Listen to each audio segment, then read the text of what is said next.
જય સ્વામિનારાયણ વિદ્યાર્થી મિત્રો, શ્રી સ્વામિનારાયણ વિદ્યાસાગરમાં ઓનલાઈન એજ્યુકેશનમાં આપનું સ્વાગત છે। આજે આપણે ધોરણ 8માં તમે દ્વિતીય સત્રમાં પાઠ પહેલો જે ભણી ચૂક્યા, તો આજે આપણે પાઠ બીજો જેમનું નામ છે પર્યાવરણીય પ્રદૂષણ, તો તેમના વિશે આજે આપણે સમજૂતી મેળવશું। વિકાસ માનવીનો અધિકાર છે, એટલે જ્યાં અને જેમાં વિકાસ હોય કે દેખાય તેને વિકસાવવાનો પૂરો અધિકાર છે। ઔદ્યોગિક ક્રાંતિ પછી વિજ્ઞાનની શોધો થવાથી યંત્રો વિજ્ઞાનનો વિકાસ મોટી તકો ખોલી આવે છે। જે ઔદ્યોગિક ક્રાંતિ છે તેમના પછી નવા યંત્ર છે તેમની શોધ થઈ હતી, તો આ વિકાસથી માનવ જીવનમાં આમૂલ પરિવર્તનો આવ્યા, એટલે અમુક એવા પરિવર્તનો પણ આવ્યા હતા। સર્જનાત્મકતાને યંત્ર વિજ્ઞાને એવો વળાંક આપ્યો હતો। સર્જનાત્મકતા એટલે નવીન શોધ અને વળાંક આપ્યો હતો ઉત્પાદનનું સરળીકરણ થવા લાગ્યું। વીજળી, રેલવે, ટેલિફોન, વાહનો, ઉદ્યોગો, ઇલેક્ટ્રોનિક્સ માધ્યમો વિકાસ થતા મહત્વના પાત્રો છે। ઉદ્યોગથી પાણી, હવા, વનસ્પતિ અશુદ્ધિ પેદા થઈ છે અને પ્રદૂષણ પણ ફેલાયું છે।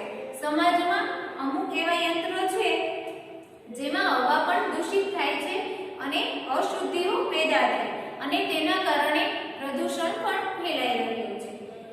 તેની માત્રા એટલી છે કે વિકાસને સ્પર્શવાની સાથે પર્યાવરણને પ્રદૂષિત કરી પણ મૂકે છે।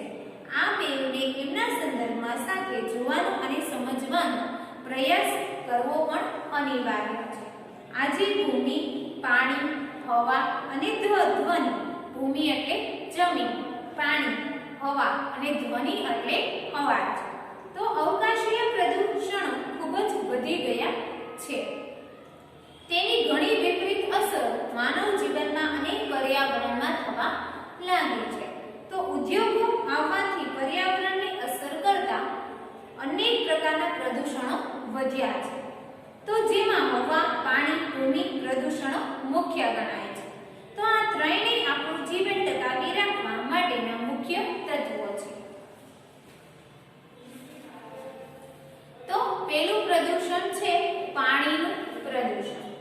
ઉદ્યોગો ને પાણી જોઈ પ્રક્રિયાનો માર્ગ બનાવવા અને અન્ય હેતુ માટે આ પાણી અસ્વચ્છ થઈ જાય, એટલે નકામું પાણી છે એ નદી, નાળા, ખુલ્લી જમીન પર છોડી મૂકવામાં આવે છે।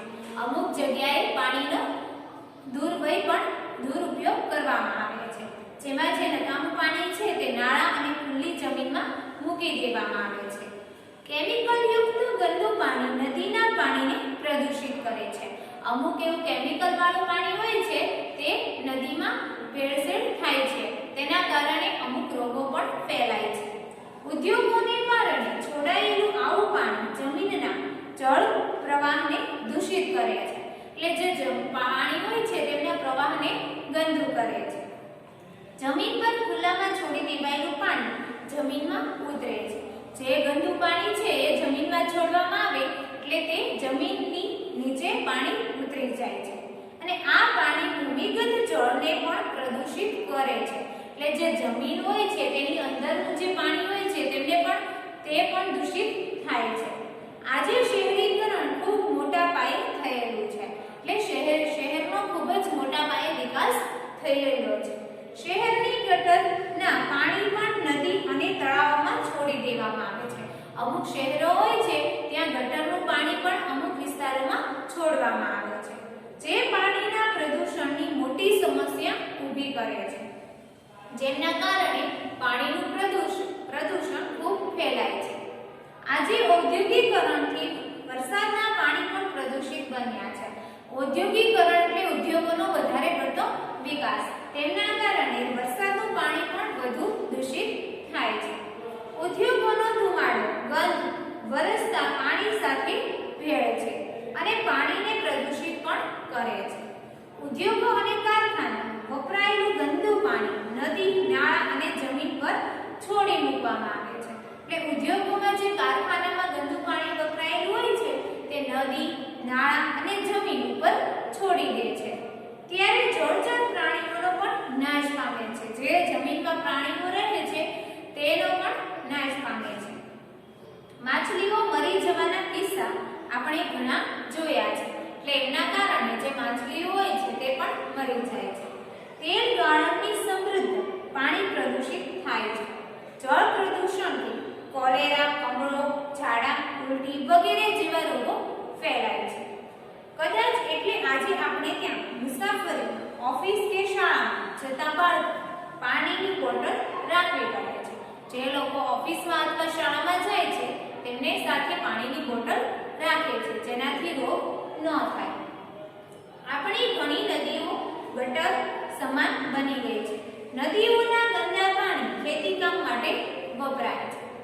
આને પરિણામે ઉત્પન્ન થતા પાક, ઘાસચારો, શાકભાજી, પ્રદૂષકો વગેરે ભરપૂર હોય છે. દરેક વર્ગની વ્યક્તિ કે રાજકારણી, ખેડૂત, ઉદ્યોગપતિ, શિક્ષિત વ્યક્તિ, કારીગર કે કર્મચારી પ્રજાના હિત વિરુદ્ધ ચેડા કરતા જરા પણ અચકાતા નથી. ઉદ્યોગોના પાણીને શુદ્ધ કરી નદી નાળામાં છોડવા જોઈએ. સરકારે ઉદ્યોગો ઉપર કડક નિયંત્રણ પણ રાખવું જોઈએ. આપણે પાણીનો વિવેકપૂર્ણ ઉપયોગ કરવો જોઈએ. હવાનું પ્રદૂષણ. આજે પાણીની જેમ જેમ હવાનું પ્રદૂષણ પણ જગતમાં મોટી સમસ્યા ઊભી કરી છે. દરેક શહેરો અને કેટલાક ગ્રામ્ય વિસ્તારોમાં ચોક્કસ પ્રકારના ઉદ્યોગો વિકાસ પામ્યા છે. કે અમુક શહેરો છે તેમાં ચોક્કસ ઉદ્યોગોનો વિકાસ વધારે છે. તો ઉદ્યોગોમાંથી છોડવામાં આવતા જે ગેસ, ધુમાડા હવામાં ભળતા હવાનું પ્રદૂષણ થાય છે. આજે ખનિજ તેલનો ઉપયોગ પણ ખૂબ વધી ગયો છે. પેટ્રોલ, ડીઝલથી ચાલતા વાહનો હવામાં ધુમાડો અને વાયુ જેવા નાઇટ્રસ ઓક્સાઇડ અને કાર્બન મોનોક્સાઇડ, બેન્ઝિયમ પાયરેટ, કાર્બન ડાયોક્સાઇડ વગેરે ભેળવાય છે. જેથી હવામાં આવા વાયુઓનું પ્રમાણ પણ ખૂબ જ વધી ગયું છે. આજે જંગલોમાં પણ મોટા પ્રમાણમાં કપાવાથી હવાનું પ્રદૂષણ ખૂબ વધી રહ્યું છે. જંગલો છે તે મોટા પ્રમાણમાં કાપી નાખે છે જેના કારણે હવાનું પ્રદૂષણ ખૂબ વધી ગયું છે. વૃક્ષો અને વનસ્પતિ ઓછી થતા હવામાં ધૂળના રજકણો ઉડીને ભેળસેળ થાય છે. વૃક્ષો ઓછા થવાથી ઝેરી વાયુ CO2 નું પ્રમાણ પણ ખૂબ વધી રહ્યું છે. જેને લીધે ગ્લોબલ વોર્મિંગ જેવી સમસ્યાઓ ઊભી થાય છે. હવાના પ્રદૂષણથી ફેફસાની બીમારી, દમ, હાંફણ જેવા રોગો થાય છે. હવામાં ઉડતા ધૂળના રજકણોથી શરદી, ઉધરસ, ખાંસી જેવા રોગો થાય છે. વધુ પડતા પ્રદૂષણથી ગુંગળાઈને ઘણા પ્રાણીઓ પણ મૃત્યુ પામે છે. એટલે ખૂબ વધુ પડતું પ્રદૂષણ ફેલાય તો તે પ્રાણીઓ છે તે શ્વાસ લઈ શકતા ન હોય તેનાથી તે પ્રાણીઓનું પણ મૃત્યુ થાય છે. હવાના પ્રદૂષણથી ગરમી વધી રહી છે. કેટલીકવાર આવા વાયુઓ વરસાદ સાથે ભળતા એસિડ વરસાદ પણ થાય છે.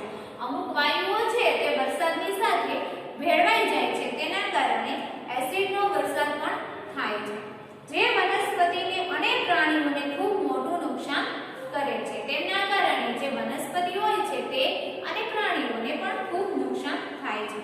હવાનું પ્રદૂષણ અટકાવવા ઉદ્યોગો માટે કેટલાક નિયમો બનાવીને ચુસ્તપણે અમલ કરવો જોઈએ. હવાનું પ્રદૂષણ છે એને અટકાવવા માટે અમુક એવા નિયમો પણ બનાવવા જોઈએ. યોગ્ય પ્રમાણમાં ધુમાડો કે ઝેરી ગેસ ફિલ્ટર થાય તેવા સાધનો પણ તેમાં વિકાસ કરવો જોઈએ. પર્યાવરણ જાગૃતિના અભિયાન ચલાવવા જોઈએ.